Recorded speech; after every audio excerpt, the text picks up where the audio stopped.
আসসালামু আলাইকুম এভরিওয়ান, কেমন আছেন আপনারা সবাই? আশা করি সবাই ভালো আছেন।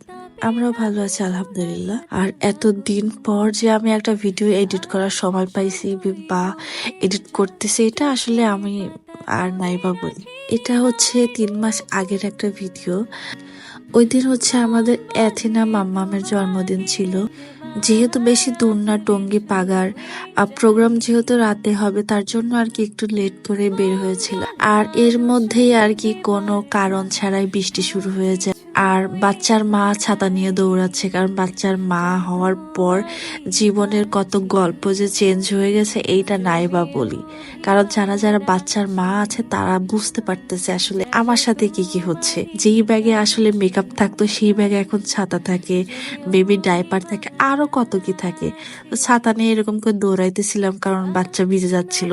মানে ব্যাগে একটা ছাতাও রাখতে হচ্ছে সবসময়। এর মাঝখানে বেবি এই যে ভিজে গেছে, মানে এমন ভাবে যে আমরা গাড়িতে উঠছি, গাড়িটা ভিতরেও ঢুকতে চাচ্ছিল না বৃষ্টির জন্য, রাস্তা খারাপের জন্য। তো বাধ্য হয়ে আর কি মেইন রাস্তা পর্যন্ত আমাদের হেঁটেই আসতে হয়েছে। আর আমি তো সেদিন অনেক টেনশনে ছিলাম, কারণ বাচ্চার জ্বর আসে কিনা। আর এত বেশি বৃষ্টি ছিল ওই দিন, কোনো কারণ ছাড়াই ঝুম বৃষ্টি।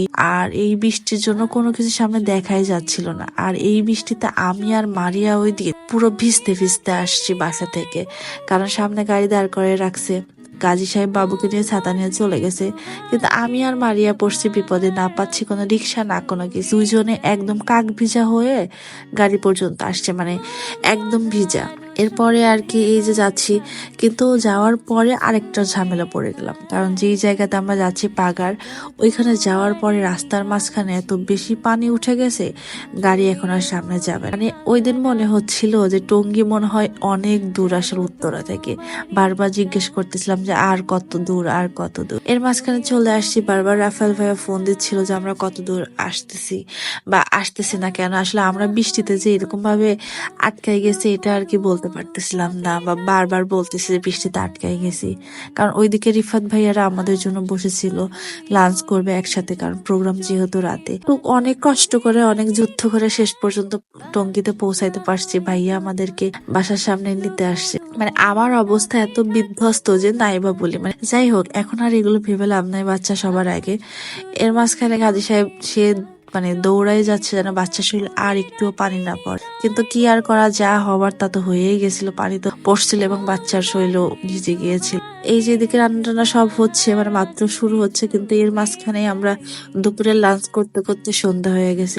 আর আন্টি ওই দিন এত মজার মজার খাবার রান্না করছিল আমাদের জন্য, মানে স্টেফেনি আপুর আম্মু। মানে অনেক মজা ছিল খাবার। তো যেহেতু আমরা তাড়াতাড়ি বাসার দিকে চলে আসব, কারণ প্রোগ্রাম যেহেতু অনেক রাতে শুরু হবে, অত রাত পর্যন্ত থাকা যাবে না, যেহেতু বাইরে বৃষ্টি আর বাবুর শরীরে আবার পানিও পড়ছে, আমি তো ভয়ে ছিল। তাই ওই সময় আমরা একটা আর কি ছোটখাটো একটা কেক কেটে বাসায় চলে আসি। গাজী সাহেব আমাদেরকে রেখে আবার যাবে, কিন্তু কপাল খারাপ হলে যা হয় আর কি, তখন পর্যন্ত বৃষ্টি ছিল না। যেই আমরা বের হয়েছি তখন আবার বৃষ্টি শুরু হয়েছে। মানে ওই দিনের বৃষ্টি আর কি আমাদের পিছন ছাড়ে না। যাই হোক, শুক্রিয়া, বৃষ্টি সবসময় রহমতেরই হয়, তাই ওইটা নিয়ে মন খারাপ করার কিছু না। আর অনেকদিন পর ভিডিও দিলাম, অনেক কিছু ভুল ঠিক হতে পারে। আপনারা কি থেকে দেখছেন জানাবেন। আসসালামু আলাইকুম।